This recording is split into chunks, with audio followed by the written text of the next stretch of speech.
Perfect. All right, I will jump in to share screen. Can folks all see this? Good. So it's really nice to be on the call with you all. It sounds like we have a few public housing authority folks represented and a few private housing developers. And this program will speak to both of the unique needs around how clean energy works across those building types. And we talk a little bit more about in this presentation about where the program has been and some of the details for the program as it launches in the coming year.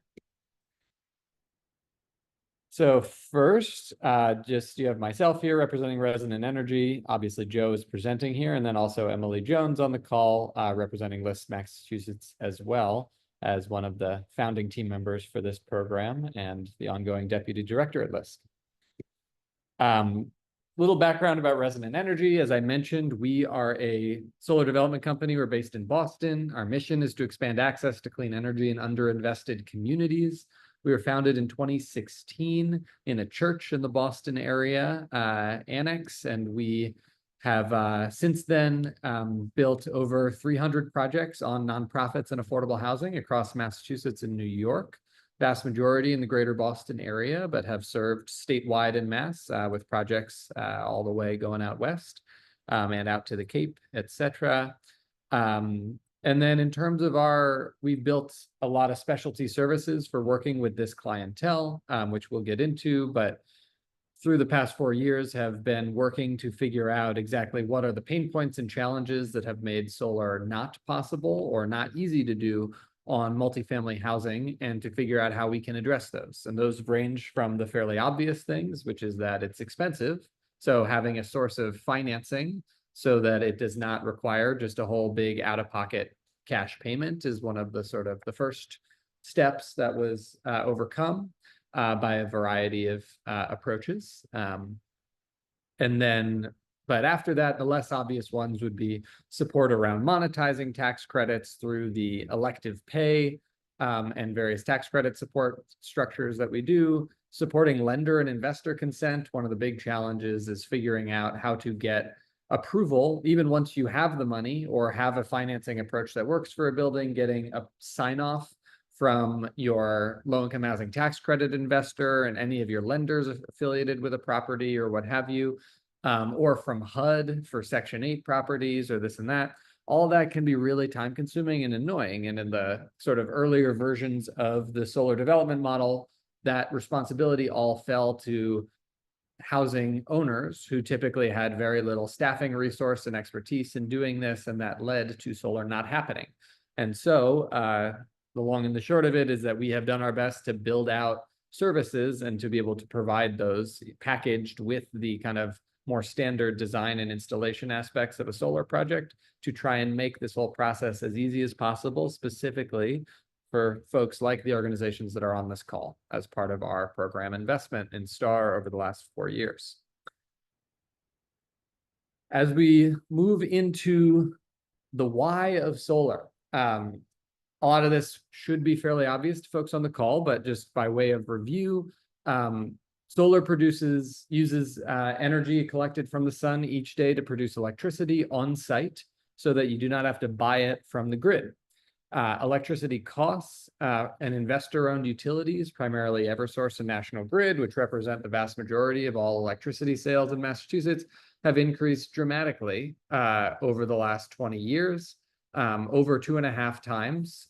So more than doubled in the last 20 years, and in the last 5 to 7 years have been rising much faster than the rate of inflation, as you have probably experienced in your operating budgets for buildings, and especially in buildings that are going all electric, which is increasingly required by state mandate and other factors.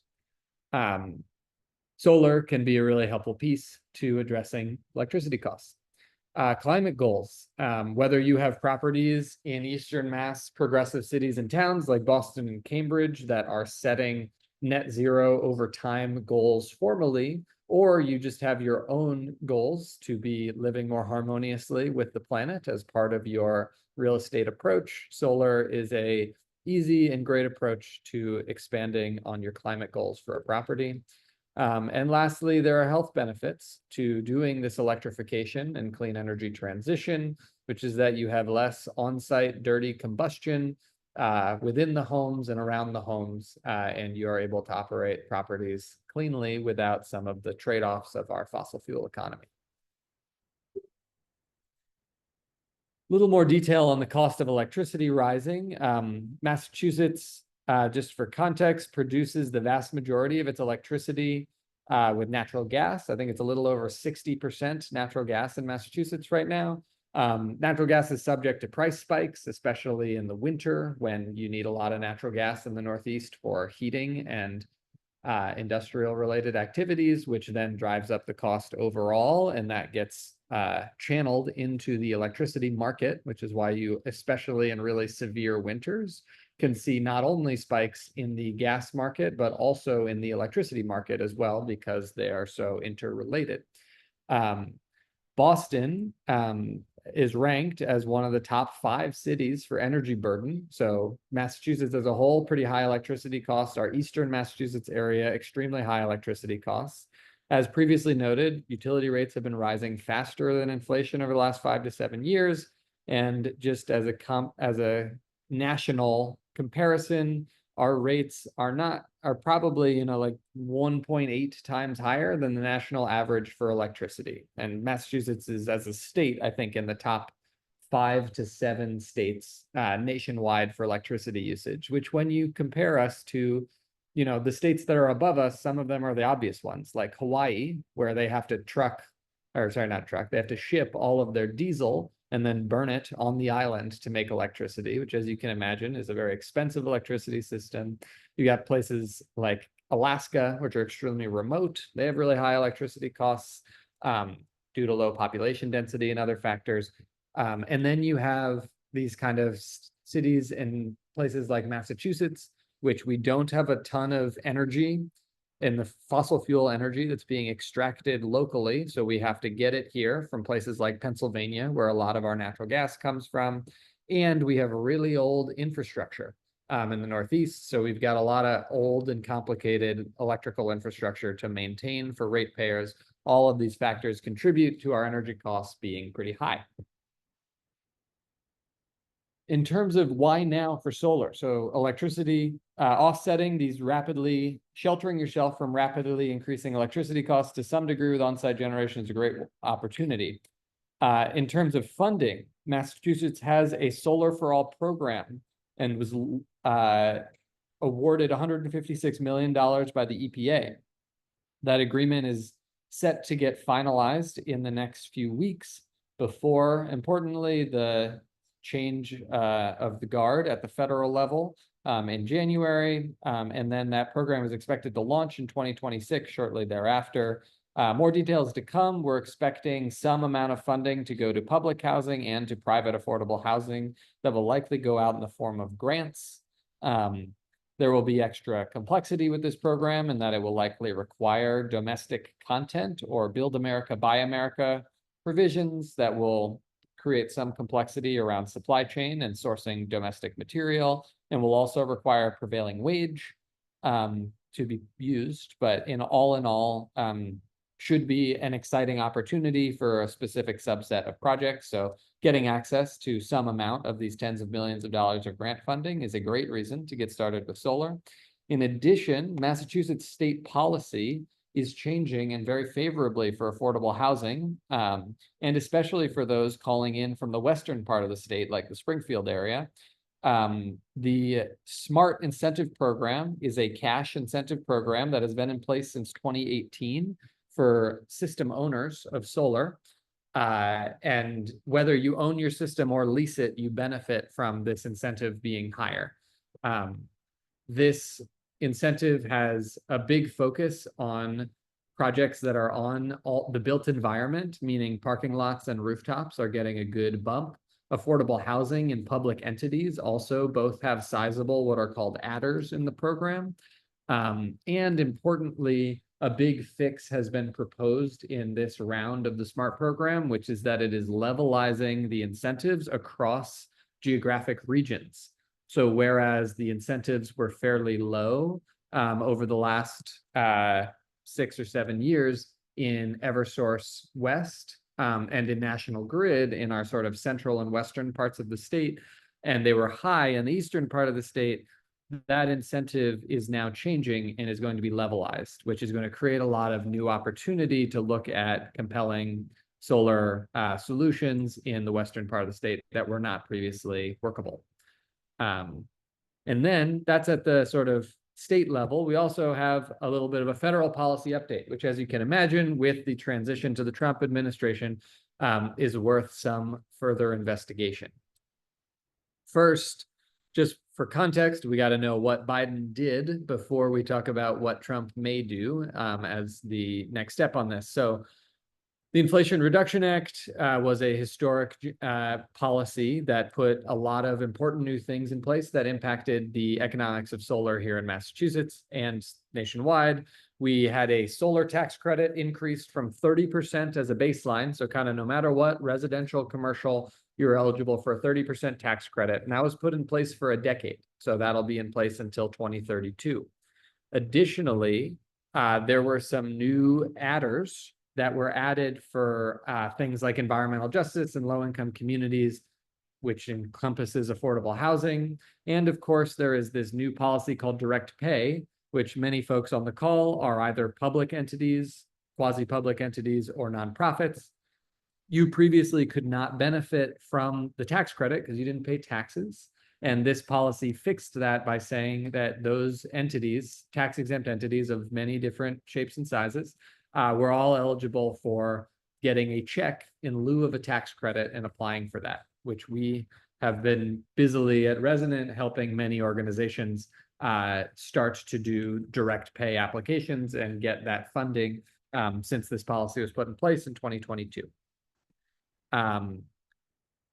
There were also another fun benefit, which was an increase of tax eligible expenses. So basically more of the total cost of doing solar was put into a tax credit eligible basis, meaning you could get 30% or more off of all of those line items. And importantly, utility side upgrades was a big change that was previously not allowed and was now included in the tax eligible basis. In terms of the most common things we come across for affordable housing of these overall tax credit adders, there were two categories of bonus tax credit: projects that were in low-income census tracts, which was they just sort of duplicatively used the new market tax credit map as the eligibility basis for this 10% increase. So any project of any kind, regardless of its demographic of who the building was serving, could apply for this 10% bump. And then category 3 was for projects that are specifically affordable housing that have federal subsidy, could get a 20% bonus tax credit. So this would take you from 30 as a baseline up to 40 or 50% as a tax credit. And we have, I think in the last 2 years, we've submitted over 200 applications for buildings to use these adders. And we've had roughly a 77, I think, % success rate on those applications thus far. It is a competitive application that is awarded nationally. And I will share more about the forecast. So this is all just still going over what awesome changes came in the Inflation Reduction Act that impact solar. Critically, now that we have Trump, the question is, what is at risk and what are the challenges? The main thing with the Trump transition that we are looking at is that there are federal tax credits are the main thing that are at risk, right? And that has to do with in particular, the rules like transferability and elective pay for nonprofits and tax-exempt entities.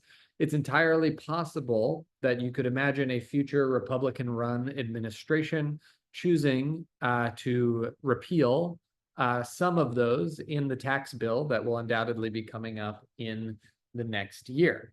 However, so that's what's at risk are these tax credits.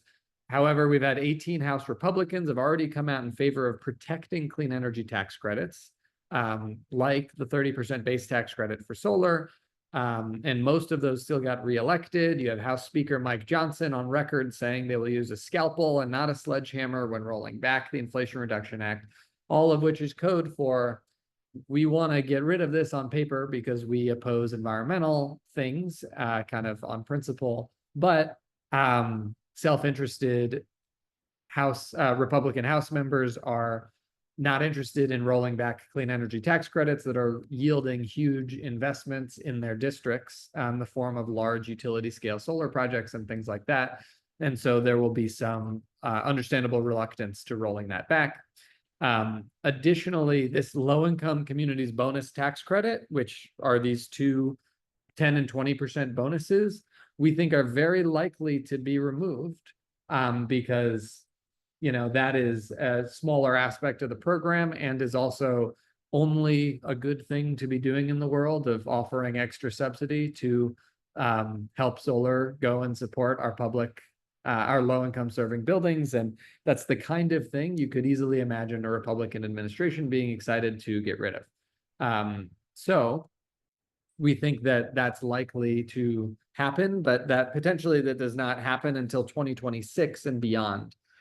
So what that means is that there is the potential for a time-bound opportunity for these bonus tax credits, which is that it's quite possible that there is a enrollment period in roughly the spring or summer of this next year, and then this program is gone thereafter, is a fairly likely scenario from our perspective.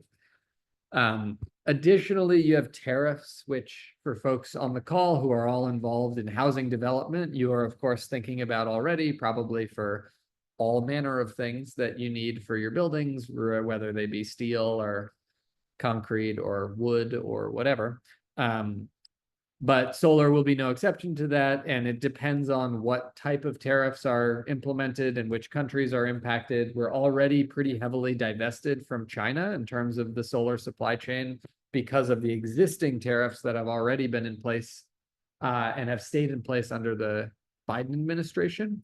But if Trump follows through on his policies to enact a broader base of tariffs that could impact imports from the other places where our modules are coming from for solar, like South Korea, Vietnam, et cetera, where a lot of the supply chain has moved since the China tariffs were put in place about 5 or 6 years ago, that could lead to cost increases. However, we think that that's going to be a fairly nominal cost increase for the overall cost of solar in Massachusetts, because the vast majority of costs for solar are held in your kind of labor, design, engineering, and non-equipment factors. So your overall cost increase, even for a significant tariff, would only maybe be a 5 to 10% cost increase on the overall cost of your solar project. So given this, what is our outlook on to what extent solar will still be viable under a Trump administration and profitable? And the answer in general is we think yes. Everything else that impacts your solar project economics is not going anywhere, which is Massachusetts' extremely high electricity costs, the increasing smart incentives at the state level, and the local ordinances and things like that are already requiring many building owners to start to consider solar more as a compliance measure than as a kind of voluntary program that many have been seeing it as until now. Additionally, there's these solar for all and other grant opportunities that will not be going away. So we think it's quite likely, just in summary, the 30% tax credit, we think quite likely to stay in place and not hit the chopping block. Some of the other more progressive aspects of the program, we think at the federal tax credit level could and may likely will be removed. And between the 30% tax credit and all of this local electricity cost and incentives, there's still going to be extremely strong economic case for doing solar at affordable housing buildings in Massachusetts. I'm going to move into the STAR program, but I think maybe while it's hot, I might just pause, since that was a lot of information about the sort of policy world as it relates to solar, sort of pause and see if there are any questions. I don't know if folks want to raise their hand or put something in the chat, but figured we could address those now if there's anything while we are on the topic.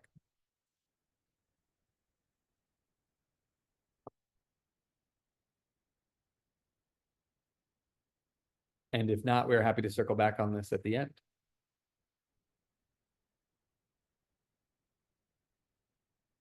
All right, hearing no burning questions for now, we will circle back there and I will jump into the STAR program itself.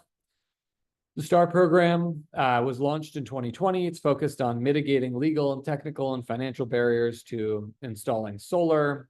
In terms of who's taken action, we've had 56 developers have participated in the last 4 years. We have over 260 sites that are now under development across the state that this program has helped to launch. This includes developers like Planning Office of Urban Affairs, Hebrew Senior Life, the Community Builders, Boston Housing Authority, and dozens of others have all taken action based on their success with this program. In terms of the aggregate, here is the numbers thus far. We've analyzed over 1,500 buildings for their solar potential, and we have helped to plan over 8,690 kilowatts of solar that is now in some degree of process of contract and is moving forward. That solar will benefit over 13,000 buildings that serve over 13,000 residents. And of that, roughly a third of that total solar that's under development has now been installed.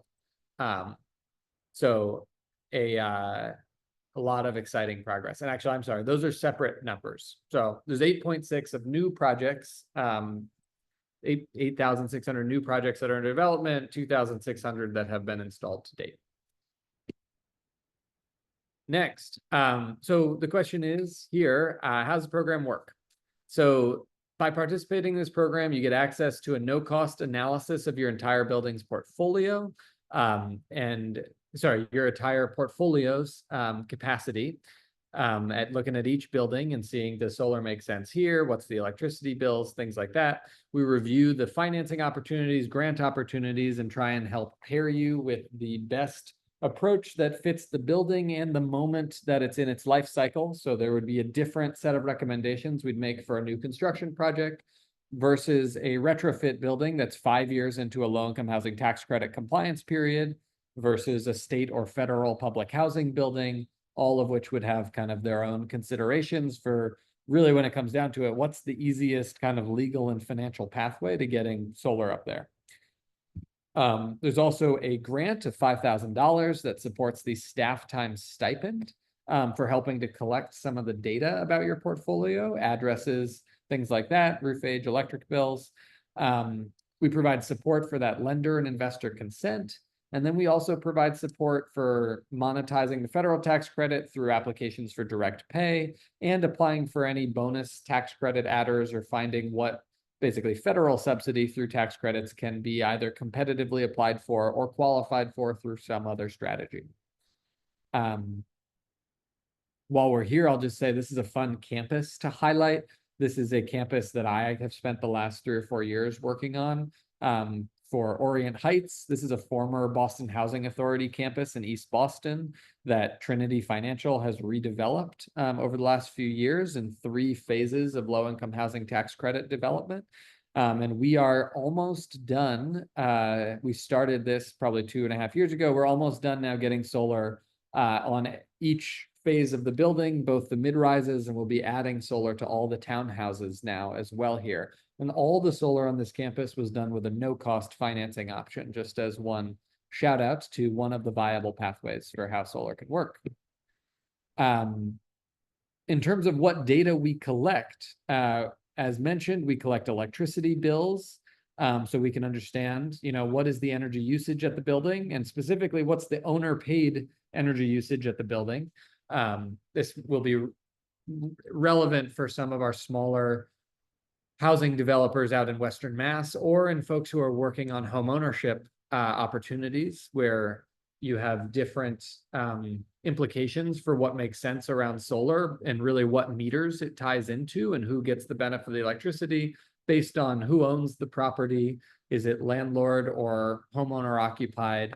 If it's a landlord, there's often a common area meter that you pay electricity for, and then often the individual meters are paid for by the residents. But if you're public housing, it's probably all individually metered, but you pay all the electricity bills. And you might even have some really old public housing where it's master metered. So there's a million different flavors for how electricity is paid for at affordable housing properties, and collecting bills helps us get a sense of what problem are we trying to solve when we put solar up, and for whom, and how much of the problem can we solve. The roof replacement, whenever you're putting solar on a roof, knowing a lot about the roof, what it's made of, and when it was installed is really important to deciding if it makes sense to put solar on, or if it makes sense to wait until your next roof replacement. And then gathering some data about, occupancy, unit numbers, et cetera. So that's the information that we gather. That's what that $5,000 stipend is designed to help cover the staff time, where it's going to take, a week or two to gather all this data. It's a little bit of collaboration between often asset management related staffing and sometimes real estate development related staffing, depending on who has the info most accessible. And then a shout out here. This is a solar project that was installed this year for the Planning Office of Urban Affairs. This is a 100 kilowatt project on a low-income housing tax credit senior living building in Ashland, Massachusetts. That was also installed with on a no-cost financing basis and with a 50% bonus tax credit that will be saving the property a lot of money in the years to come. Next, so new construction. This is a quick case for why think about solar early. So if you're ever looking into solar for new construction, it started as kind of a small program in our offerings and has emerged rapidly as roughly 50 or 60% by volume of the requests for solar that we're getting right now.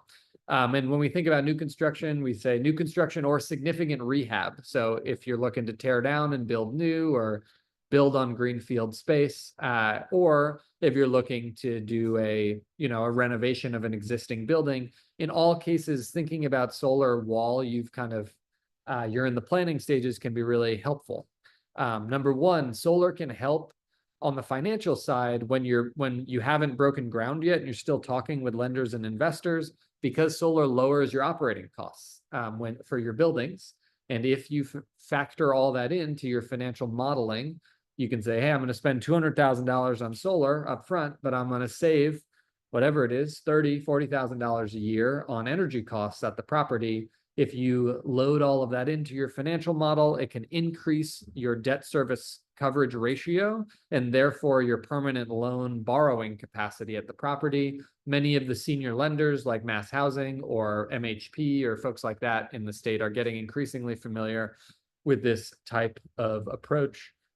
And can work out really well, where effectively the operational savings from solar can create not only the borrowing capacity for the upfront cost of solar, but also additional borrowing capacity even beyond the cost of solar can actually improve your financial pro forma overall for the building. From an engineering and construction standpoint, bringing in solar early is also really helpful because we can make it really easy for solar to get integrated later by building to kind of truly solar ready standpoint, which is not just solar ready as your GC or architect might tell you, but solar ready for a specific design for your building, which is, are there conduits that have been placed for solar? Are those conduits the right dimension? Are they 4 inches instead of 3 inches for the conduit dimension? Are they running from the right spots on the roof to the electric room? Does the roof have enough structural capacity to hold the solar? All great things that thinking about solar early can help you plan for and make for a really easy install when you're done with your scope of work. In terms of engaging us for new construction, the way we typically engage is a client will sign a letter of intent saying, hey, we'd like to work with you to do solar at this property after we've done a no-cost assessment of what solar would cost, how it would work based on the building drawings or dimensions at the property.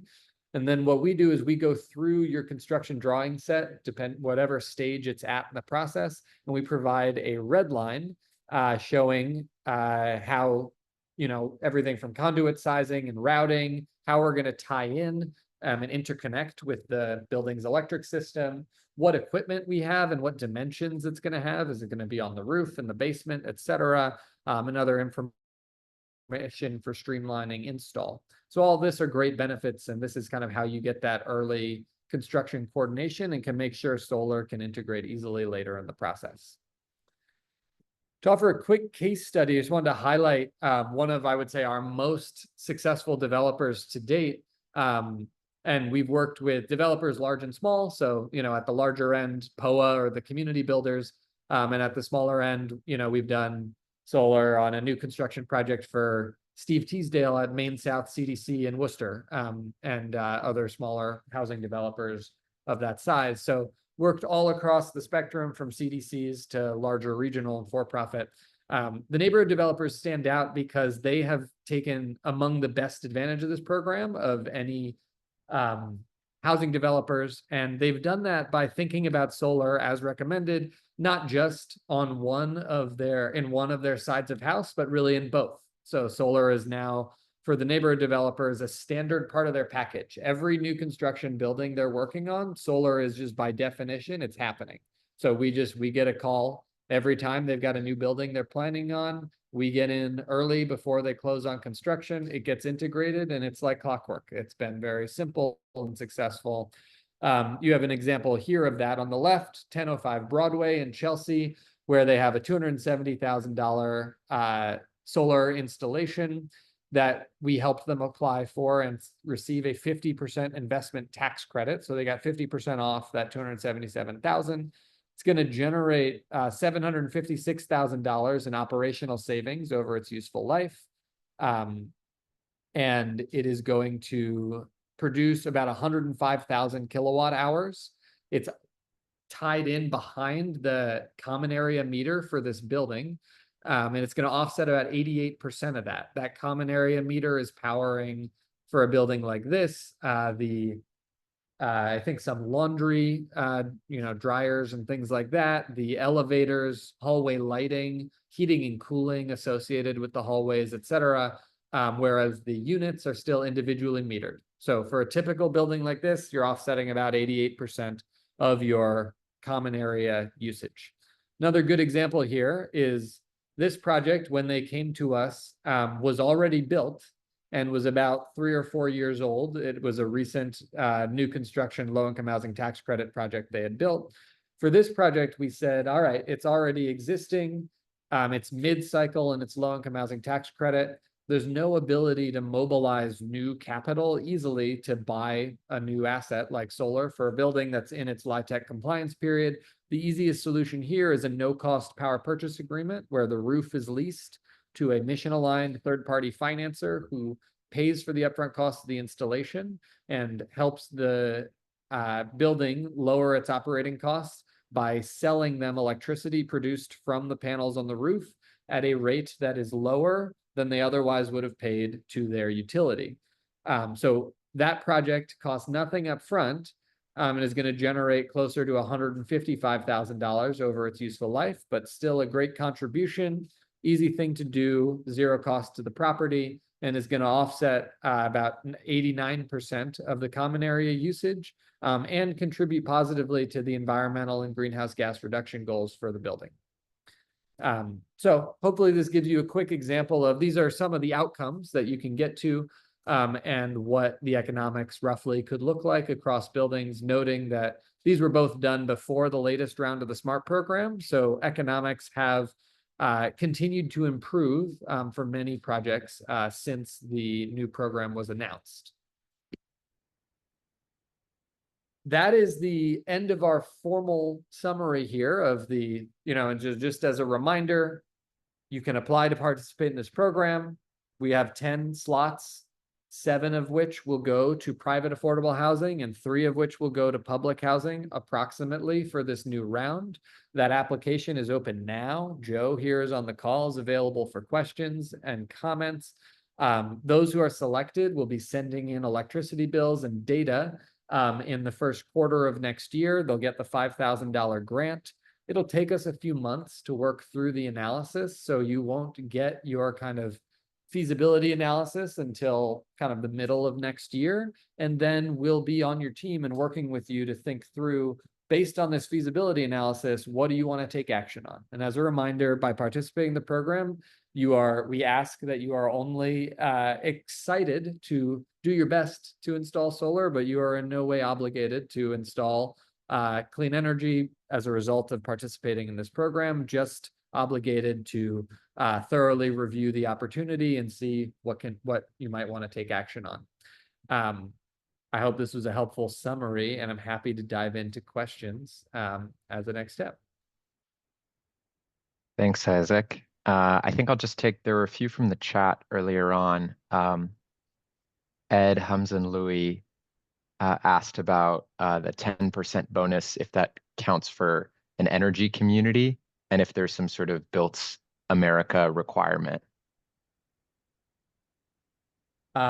Yes. So energy communities is a designation that is, let me see if I have it here. I don't have it here, but I can pull it up. Actually, what I will do is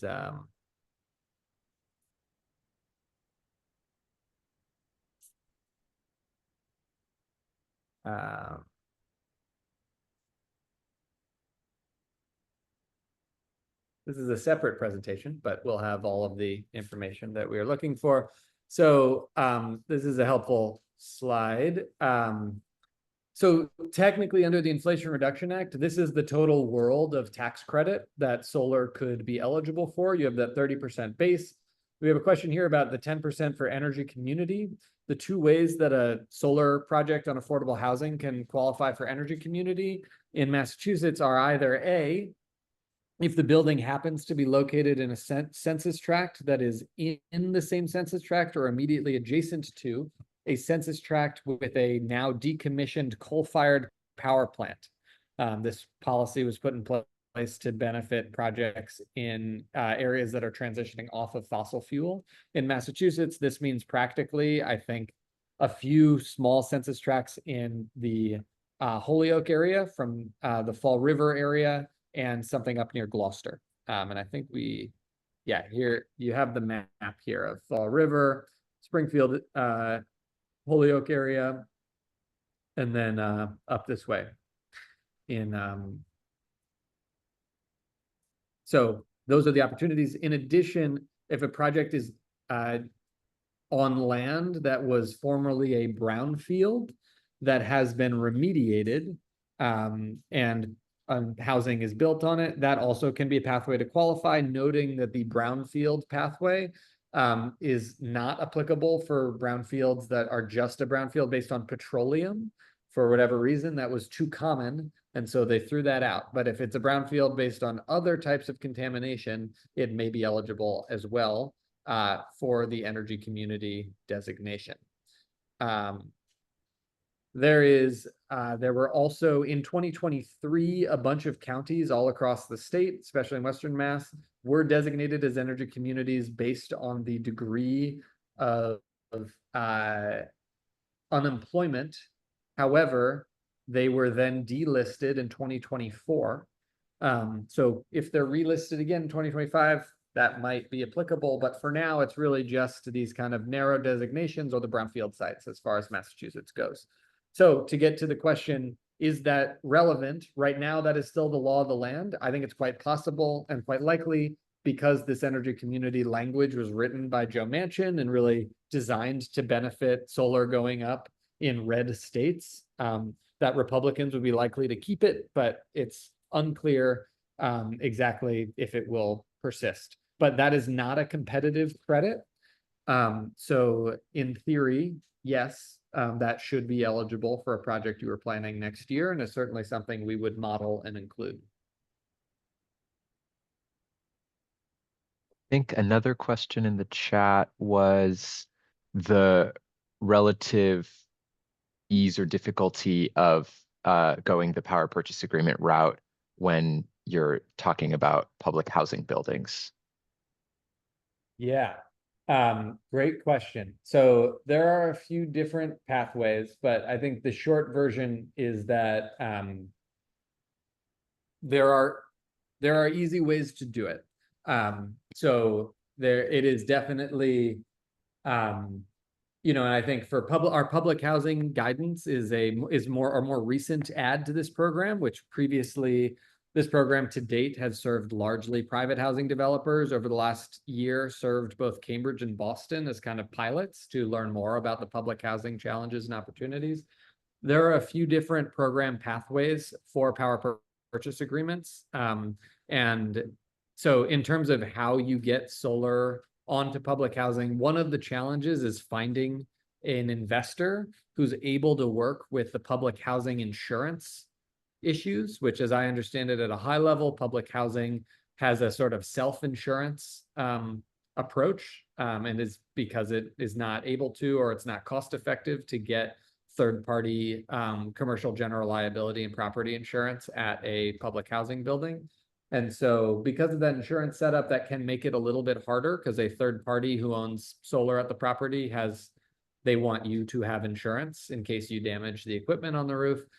So there's some items in the weeds that are worth exploring, but the short version is that for public housing, you're often extremely constrained financially for these properties, and you often have lots of deferred maintenance as a result of those financial constraints. So your two basic pathways for most affordable public housing buildings are either you're going to pursue some of this grant funding to get a grant funded solar for all project in this coming year, probably, or you're going to go with a no cost power purchase agreement. And then the other item is just thinking about competitive procurement. And there are some different strategies for how you can bypass or approach that based on the system size and other factors.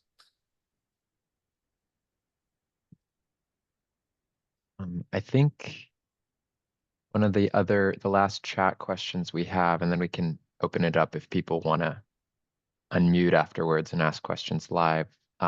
Marvin Hurry was asking about any sort of reporting on the savings of solar versus fossil fuels for past or current participants. Yeah, so I think that sounds like that's a question on like it all looks good at the sort of feasibility stage, but then are the savings materializing, and what's been the success to date, as I understand the general question. So in terms of the reporting on savings, there are a few different aspects to it. One is the short version is no to we don't have like great numbers on exactly how much folks have saved. And that's for a couple of reasons. The main one is because electricity rates change quarterly. So tracking granularly exactly how much a property saved at any given moment is not practical and would be expensive.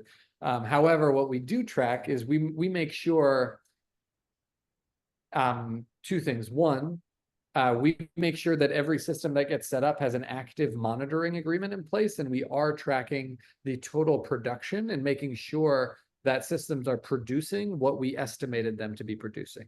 So we do have good data on that. And nearly all systems that are getting installed over the last 3-4 years are not having significant challenges. And you have a few outliers that have had equipment failure and need, a part replaced and things like that can slow them down for a few months. But in general, the equipment has been performing as expected. And electricity rates have only continued to rise faster than we have modeled conservatively in our estimates. So we have every reason to believe that the savings have been as good or higher than we have estimated since we launched the program, because those are your two main variables, right? Which is the system producing what we estimated it would in terms of kilowatt hours?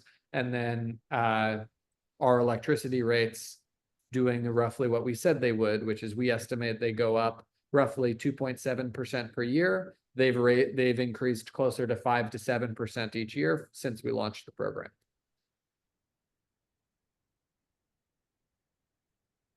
Another great, incentive to consider it, to consider solar. I think that's all we have in the chat. If anybody else has any burning questions, feel free to unmute or to add something in the chat. One thing I will add just on that topic is that in terms of the estimated savings, which, as I mentioned, we have been continuing to be on track for, Of the participants who are moving forward with solar, there's an estimated $40 million in savings across all those properties that are, we are working to help folks realize through active monitoring and maintenance of these systems, but pretty massive kind of dollar figure when we think about operating these properties.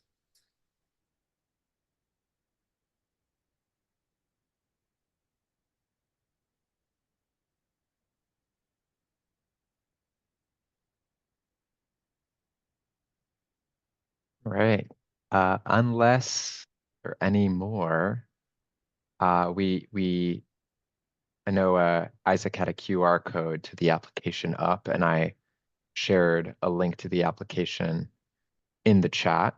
So if folks haven't yet filled out an application for the next cohort of STAR, feel free to do that. This will be due the 17th of January. So we still have a little over a month to go. And it's a pretty quick application to fill out, but just, something to keep on your radars. And again, we'll be recording this. So if any of your colleagues wanted to learn about this, we'll be sharing this information. And the last thing, yeah, I think if anybody has any further questions, as you can feel free to reach out to me. I'll put my email in the chat. But yeah, we're excited to continue the conversation and hope to help as many of you as possible to see the benefits of solar for your communities. And I might add just one final note, which is that the STAR program is designed to create more of a kind of cohort feel and to give you a more intensive learning opportunity about solar and how it can work for your whole portfolio. That's not always the right thing for you or your organization at any given point, because you might have limited staffing bandwidth. And the answer for you today might be, I'm not ready to go that whole length, but I want to figure out solar on this one new construction building I'm working on. So while that's not a match for the program, you should absolutely follow up with us, and we are very willing to provide you some analysis of what that would look like at no cost for a single building here or there. So all that's to say is please don't be turned away by the scope or breadth of the program, and that we're happy to work with you at whatever stage of the process you're at.